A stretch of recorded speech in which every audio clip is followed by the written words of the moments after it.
We'll move on now to Berlin, which is this weekend, Sunday. It's the first World Marathon, a major of the fall, and by fall I mean basically all of 2021 because they're all going to be packed in tight to this schedule.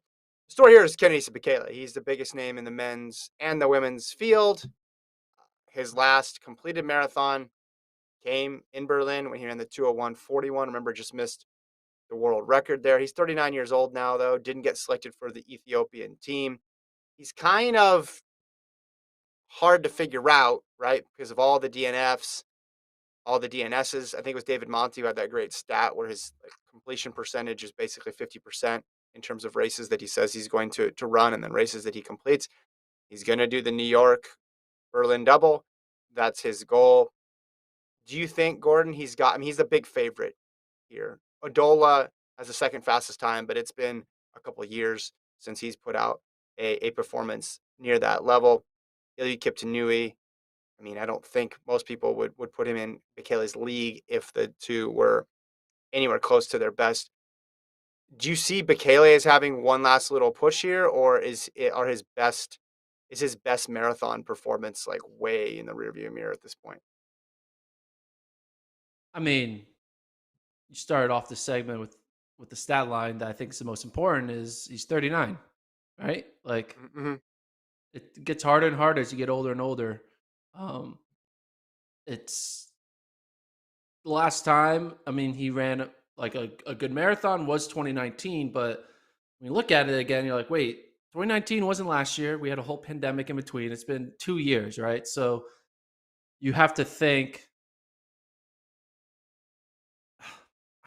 I mean, it's one of those things in sports, right? Where it's always hard to kind of predict when like father time actually matters, right? You always Mm-hmm. think age, oh, age, you're not ready, and then they still go on, or like you think they're fine, and then all of a sudden they're off a cliff, right?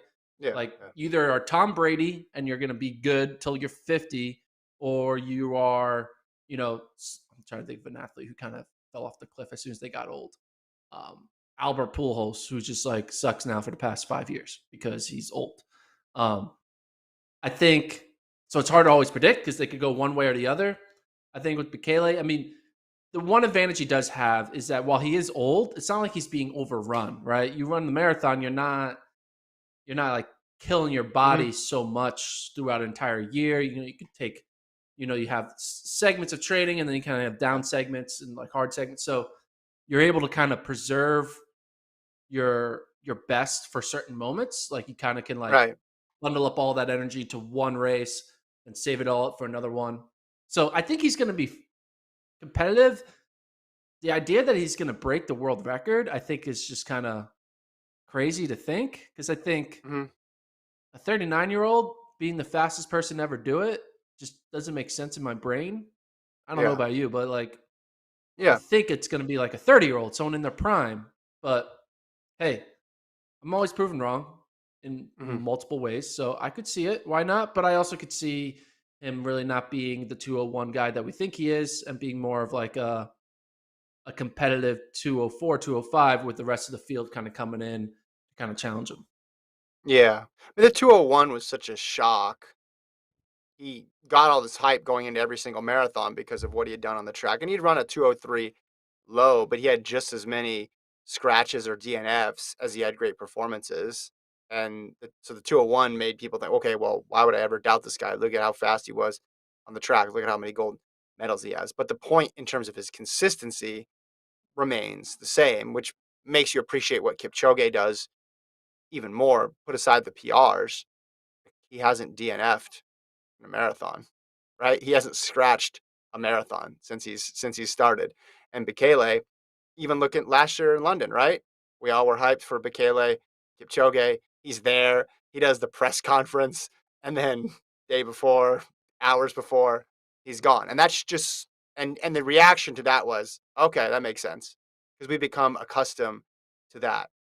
The thing with the thing with Bekele is if he starts the race, you feel pretty good and then every mile that passes, you're like, all right, all right, all right, because he seems like the type of runner who's unless he's 100% prepped, he's not going to run the race.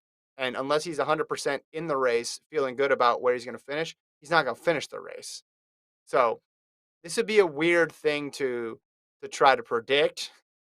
Hey, if he finishes, it's going to be a great time. But there's a huge probability he may not finish, or heck, he may not even start. So he's entertaining in that perspective. Just like guessing what sort of shape he's going to be in is, I think, tells you 95% about his potential uh, time on that day. But I agree with you. I mean, running faster than he would in 2019, where he had at least a little bit better of a buildup, and he was 2 years younger, would be shocking. With all of his DNSs and DNFs, I wonder what his contract appearance fee contract language is like. Like how he, if he, do you think he gets any type of money when he DNSs or DNFs? Probably more when you DNF because you actually DNF, showed yeah, up. yeah, But yeah. like a DNS, do you think all of his appearance fee is just waived? I mean, maybe there's a little like 6 point font at the bottom of the contract that just says all sorts of stuff that gets him some money. Because a lot of times, like in London, he shows up, he's there, he's ready to go. He does the press conference. He helps hype the race. Maybe gets a Exactly. Yeah. percentage.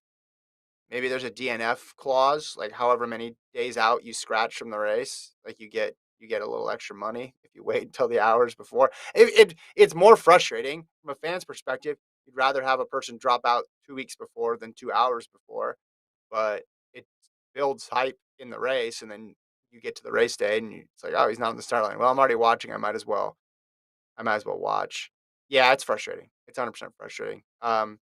Maybe someone will emerge on the women's side. The women's field is not as, you know, I, even the men's field's not that laden with stars. It's the Bekele show here on on the men's side. So